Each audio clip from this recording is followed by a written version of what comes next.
Hi friends, ഇതിപ്പോൾ നമ്മുടെ കുട്ടനാട്ടിലെ ഞങ്ങളുടെ നാട്ടിലെ ഉരുളക്കിഴങ്ങ് സവോളയും കൃഷി ചെയ്യാൻ പറ്റുമെന്നുള്ള ഒരു ട്രയലായി നടന്നുകൊണ്ടിരിക്കുന്നത് കേട്ടോ. ഇത് എൻ്റെ ഒരു ഫ്രണ്ടിൻ്റെയാണ് കേട്ടോ. കണ്ടോ, ഉരുളക്കിഴങ്ങാണ് ഈ കുഴിച്ചിട്ടിരിക്കുന്നത്. ഇത് സവോള അരിയല്ല കിട്ടിയ പഴയ സവോള കൊണ്ട് ട്രയൽ ചെയ്തതാണ്. ഇവിടം വരെ ഇട്ടുള്ളൂ. ഇത് അദ്ദേഹത്തിൻ്റെ കപ്പയാണ്. എന്നെ കണക്ക് തന്നെ ഒരു സുഹൃത്താണ്. അദ്ദേഹത്തിൻ്റെ വെള്ളരിയുണ്ട്, വെള്ളരി. ഈ കണ്ണിക്കെല്ലാം വെള്ളരി ഇട്ടുക. ഞാൻ അതിനു മുമ്പ് ഇട്ടിരുന്നത് എൻ്റെ എല്ലാം പറിച്ച് കഴിഞ്ഞു. ഇനി അടുത്ത ക്രോപ്പ് വീണ്ടും ചെയ്യാൻ പോവാം. കണ്ടോ, ഇത് എൻ്റെ വേറൊരു ഫീൽഡാണ്, ഡ്രം സീഡർ ചെയ്തിരിക്കുന്നത്.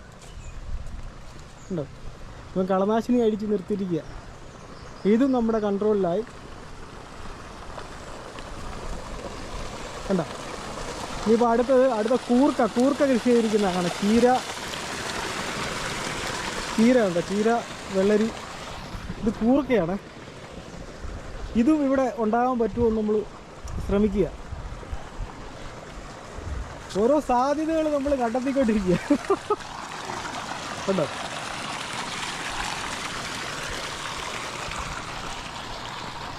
ഇവിടെ എല്ലാം ഇനി അടുത്ത് നമ്മളെ കണ്ണിക്ക് വെണ്ട. അപ്പോൾ ഇതൊക്കെ വേറെ കൃഷിക്കാരുടെയാണ്. അപ്പോൾ അവരെല്ലാം എന്നോട് പറഞ്ഞു നീ ചെയ്തോളാൻ പറഞ്ഞു. അവർക്കും വല്ലതും കറി വെക്കാൻ അവർ കൊണ്ടുപോകും. നേരെ നമ്മളിപ്പോൾ അവിടെ എല്ലാം ഈ വെണ്ട കൃഷി ചെയ്യാൻ പോയി കണ്ണിക്ക്. ഞാൻ ഇതിനു മുമ്പ് ചെയ്തതാണ്. അപ്പോൾ അവിടെ എല്ലാം വേറെ ഐറ്റംസ് ഉള്ളത് കൊണ്ട് ഇവിടെ ഇതും ഈ കൃഷിക്കാരന് എന്നോട് പറഞ്ഞു നീ ചെയ്തോളാൻ പറഞ്ഞു. അങ്ങനെ ഇവിടെ എല്ലാം കൊണ്ട് വെണ്ട വെച്ചിരിക്കുക. അവർ പറഞ്ഞ് വെറുതെ കാട് പിടിച്ചാൽ അവർക്ക് നടക്കാൻ പോലും പറ്റത്തില്ല. അതിലും ഭേദം ഞാൻ എന്തെങ്കിലും ഇടുവാണെങ്കിൽ കാണാനേലും ഭംഗിയാണല്ലോ എന്നും പറഞ്ഞ് എന്നോട് പറഞ്ഞ് ചെയ്തോളാൻ പറഞ്ഞു. അങ്ങനെ ചെയ്യുക.